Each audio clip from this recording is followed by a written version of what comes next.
brought to you by Palvi Agrico. आता शेतीसाठी जे काही लागणार ते घरपोच मिळणार, तेही मोबाईलच्या एका क्लिकवर. मीटिंग माननीय मंत्री महोदयांनी घेतली. ही मीटिंग घेतल्यानंतर आज 7 महिने उलटून गेले सभापती महोदय. राज्यमंत्र्यांनी म्हाडाच्या लोकांची बैठक घेतली, विकासकांच्या सोबत बैठक घेतली सभापती महोदय, पण 7 महिने झाले हे असंवेदनशील प्रशासन ठप्प आहे.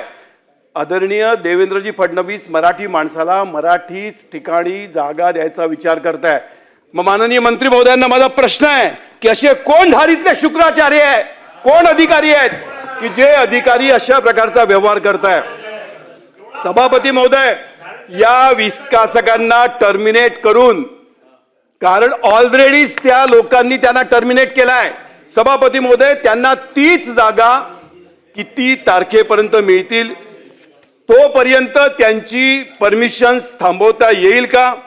आणि सगळ्यात महत्वाचं 2015 ते 2026 एवढा कालावधी ज्या अधिकाऱ्यांमुळे गेला त्याच्यावर चौकशी बसून कुठली कारवाई करण्यात येईल?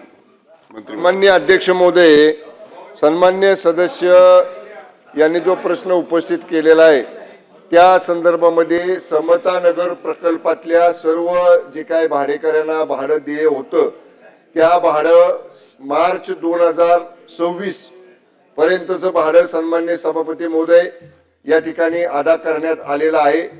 समतानगर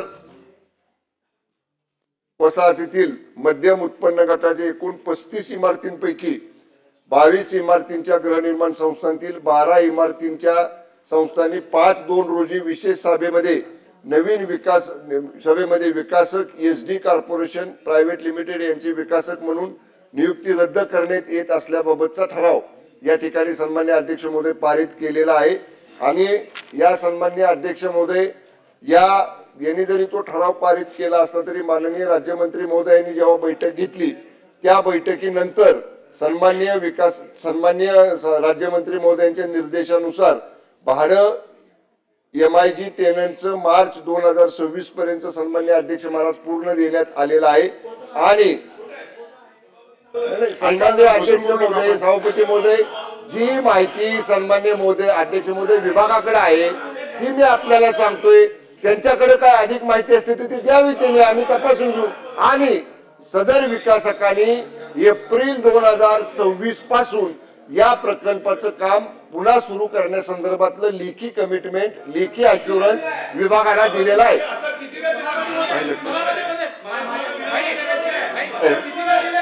सभापती महोदय, सभापती महोदय, भाई एक मिनिट, परब साहेब एक मिनिट माझं.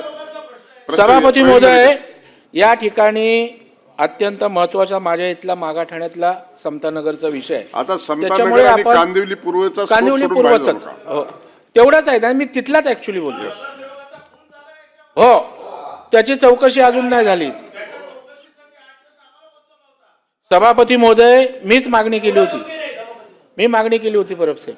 सभापती महोदय, हा SD कॉर्पोरेशनचा जो प्रकल्प आहे ते समतानगरला 2 प्रकारचा, एका ठिकाणी डेव्हलपमेंट झाले, सर्व अनावरच्या बिल्डिंगमध्ये राहायला गेलेत आणि बाकीच्या लोकांचं डेव्हलपमेंट त्या ठिकाणी बाकी आहे. या ठिकाणी मी स्पष्टपणे सांगतो, जे श्रीकांत भारती यांनी सांगितलं, तुमच्या सरकारला, म्हाडाच्या यंत्रणेला ते धूप घालत नाहीत ते बिल्डर.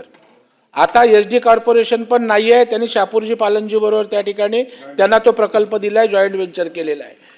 सरोवा नावाची बिल्डिंग आहे, तिकडे मंत्री महोदय पियुष गोयल साहेबांनी सांगितल्यावर दुसऱ्याच प्रश्नावर स्पेसिफिक प्रश्न विचारा. नाही, स्पेसिफिक साहेब हा महत्वाचा प्रश्न आहे, माझा तिथला आहे, मी राहतो तिथला प्रश्न आहे. आणि मी याच्या 4 बैठका घेतल्यात. मी गेल्याच आठवड्यात व्हीपीन सोबत बैठक घेतली. व्हीपीने आदेश दिले होते आणि पियुष गोयल साहेबांनी त्यांना दट्ट्या दिला म्हणून त्या ठिकाणी 19 कोटी दिले. 116 कोटी कॉर्पस यायचा होता, तोही दिलेला नाही. तेही तुमचे आदेश त्या ठिकाणी धाब्यावर बसवलेत. या ठिकाणी आमची स्पेसिफिक मागणी आहे. अनेक इरेग्युलॅरिटी या ठिकाणी या प्रकल्पामध्ये आहेत. परब साहेब, ती लोक स्वयं पुनर्विकासासाठी सुद्धा पुढे आलेली आहेत. तथापि म्हाडाचे अधिकारी सांगतात हा एकत्रित लेआउट आहे, तशा प्रकारे स्वयं पुनर्विकासाला जाता येणार नाही.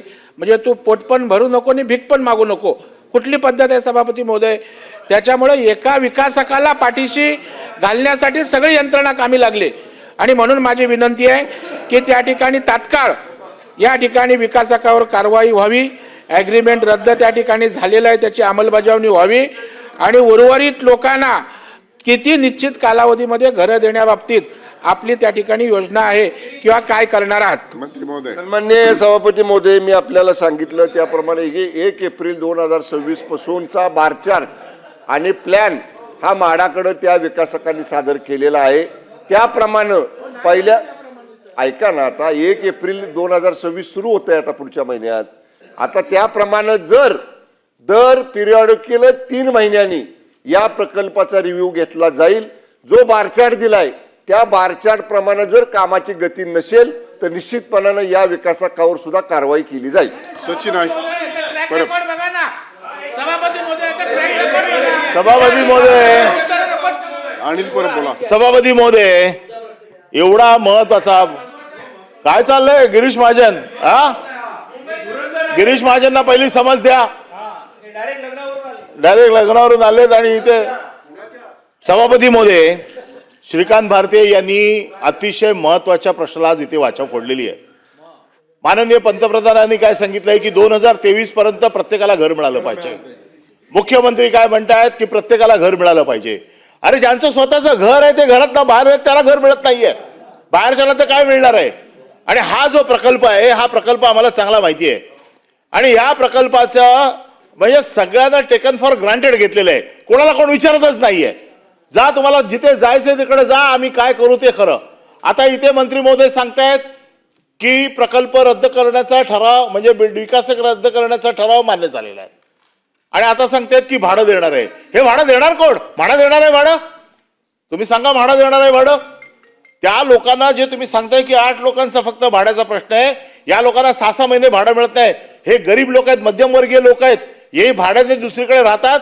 2 महिन्याचं भाडं ठकलं की त्या लोकांना घरातनं बाहेर काढायची नोटीस येते. असे लोक तडफडतायत तिकडे गेले कित्येक वर्ष आणि ह्या लोकांना अतिशय यांचं आयुष्याची मजाक झालेली आहे. आणि आम्ही नाही ओरडत, आज सत्ताधारी पक्ष ओरडतोय. झारीत शुक्राचार्य कोण बसले त्यांचे डोळे फोडले पाहिजेत. जे झारीत बसले शुक्राचार्य त्यांचे, आणि कोण प्रकल्प करायला देत नाहीये. प्रवीण दरेकर तिथे पाठीमागे, तुम्ही त्यांना कॅबिनेटचा दर्जा देऊन त्यांना स्वयं पुनर्विकासाच्या बाबतीतलं एक सरकारचं धोरण दिलेलं आहे. ते बाजूला राहतात, त्यांच्या बाजूचा स्वतःचा प्रोजेक्ट जर ते करू शकले नाहीत तर ते काय महाराष्ट्रात जाऊन सांगणार आहे की आम्ही महाराष्ट्रात एवढे प्रोजेक्ट करतो म्हणून? जे लोक जात आहेत त्यांना द्या, काहीतरी याच्यामध्ये दिशा ठरवा. आज तिकडच्या लोकांना भाडं नाहीये. काही घरं बांधली, ही घरं कशी बांधली, काय झाली त्याच्यात भानगडी, किती वर्ष लागली, याच्यात मी जात नाहीये. परंतु जे उरलेले लोक आहेत यांच्या बाबतीमध्ये आज गेले कित्येक वर्ष हा विषय चालू आहे आणि याच्या बाबतीतला ठोस निर्णय शासन कधी घेणार आहे? उत्तर तर आम्ही वाचलंय, उत्तरात आम्हाला माहिती आहे मंत्री महोदयांना ह्याची पूर्ण कल्पना नाहीये, पूर्ण ब्रीफिंग यांना झालेलं नाही असं माझं स्वतःचं मत आहे. त्याच्यामुळे याच्या संदर्भामध्ये कित्येक वेळा बैठका झाल्या, राज्यमंत्र्यांच्या बैठका झाल्या, निर्देश दिले गेले, मंत्र्यांनी निर्देश दिले, म्हाडाच्या अध्यक्षांनी निर्देश दिले, कोण जुमानतच नाहीये. आणि जर असा जो कोण बेलगाम झालेला असेल तर त्याला लगाम घालण्यासाठी आपण काय कारवाई करणार? त्याच्यावरती तुम्ही विकासक रद्द केला, मान्य, विकासक रद्द केला तर दुसरा कोण विकासक? तुम्ही CND मध्ये आणणारा का प्रोजेक्ट? आज तुम्ही सगळे प्रोजेक्ट म्हाडाच्या CND मध्ये द्यायला सुरुवात केलाय. काहीतरी ठोस आश्वासन द्या ना आम्हाला की आम्ही हे करतोय म्हणून आणि या लोकांना इतक्या दिवसात घरं मिळतील म्हणून. काहीतरी अपेक्षा आहे. करू, बघू, सांगू, विचारात घेऊ, 3 महिन्यानंतर बघू काय चाललंय. ठोस निर्णय पाहिजे, नाहीतर हा प्रश्न राखून ठेवा पुन्हा एकदा. 1 मिनिट मंत्री महोदय, लास्ट एक ऍडिशन करायचं, फक्त ऍडिशन आहे तुमच्या विषयावर, फक्त ऍडिशन आहे. सभापती महोदय, माननीय मंत्री महोदयांनी सांगितलं की 1 एप्रिल पासून तो करणार. एक तर हे आश्चर्यच आहे की याच्या अगोदर त्यांनी 10 वेळा कमिटमेंट केलाय, ते केले, त्याची हिस्ट्री पाहिली पाहिजे. तुम्ही त्याच्यावर कसा विश्वास ठेवू शकता? ज्यांनी याच्या अगोदर 10 वेळा विषय सांगितले, तुम्ही निर्देश देऊन सांगितले, त्यांनी ऐकलं नाही, असा कसा विश्वास ठेवणार? तरी पण सभापती महोदय, 2026चा तो प्लॅन सांगतोय हे सुद्धा करारानुसार नाहीये. म्हणजे गोष्ट करारानुसार नाही, ते तुम्ही ऍक्सेप्ट कसे करता? मंत्री महोदय, सन्मान्य सभापती महोदय, थोडस मला देखील वेळ द्या आता उत्तर द्यायला. सन्मान्य सदस्यांनी पोटतिडकीने प्रश्न मांडले, ते मांडताना सगळा रोष जसा काही गृहनिर्माण विभागच ह्याला जबाबदार आहे आणि या विभाग ऐका आता मी तुम्ही बोलला असताना मी मध्ये बोललो का? बोला बोला तुम्ही सगळे बोलत होता, मी शांतपणे ऐकत होतो. म्हणजे फक्त भाडेकऱ्यांचं ह्यांचं सगळ्यांचा कळवळा सन्मान्य सदस्यांना नाही, सरकारला नाही असं नाही का अध्यक्ष महोदय? आम्हाला सुद्धा आहे ना. आणि ब्रीफिंग नाही म्हणता तुम्ही. ही आकडेवारी माझ्याजवळ आहे. तुम्ही कुठलाही प्रश्न विचारा, कुठली आकडेवारी विचारा, मी आकडेवारी द्यायला तयार आहे. ठीक आहे, सन्माननीय सभापतींच्या निर्देशाच्या वर बोलायचं नाही, त्यांनी एक प्रश्न राखून ठेवला, त्याची सुद्धा माहिती माझ्याकडे होती, पण ठीक आहे, तो आदेश आम्हाला मान्य आहे. सन्मान्य सभापती महोदय, मी परत सांगतो आहे की या संदर्भामध्ये 1 एप्रिल 2026 पासूनच्या प्लॅनचा बारचार्ट, टाइम लिमिट त्याला जी काय घालून दिलेली आहे आणि या बाबतीत माननीय राज्यमंत्र्यांनी त्या बैठका 2 वेळा घेतल्या. त्या बैठका घेताना भाडेकरूंचे प्रतिनिधी, लोकप्रतिनिधी, म्हाडाचे अधिकारी, राज्यस्तरावर गृहनिर्माण मंत्रालयातले वरिष्ठ अधिकारी या सगळ्यांच्या समोर बैठक होऊन मिनिट्स होऊन त्याच्यामध्ये हे ठरलेलं आहे. आता एवढं त्याला स्टॅट्युटरी बाइंडिंग असताना मी परत सांगतो सन्मान्य अध्यक्ष महाराज, जर ते फॉलो केलं नाही तर एप्रिल नंतर दर 3 महिन्यांनी, मी सांगतोय ना, दर 3 महिन्याने आम्ही त्याचा फॉलोअप घेऊ. मी स्वतः फॉलोअप घेईन आणि जर त्याला डिले झाला तर निश्चितपणे त्याच्यावर सुद्धा आम्ही कारवाई करू. प्रश्न क्रमांक 3